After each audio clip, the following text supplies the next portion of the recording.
උත්තරාත්මයේ බලයෙන් ඔබ හට නිති සෙත්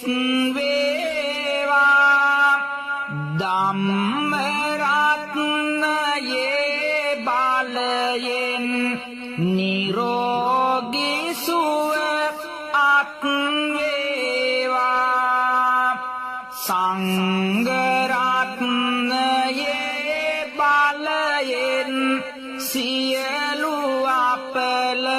දුරු වේවා මෙතුන් බලයේ පිනෙන් ඔබට දිනෙන් දිනම ජය වේවා ඊතර සිටිනා ඔබට නම් කිසි දුකක් කඳුලක් නොම දැනේවා හිතත් දැඩි දිවි ගෙවන්නට මෙයද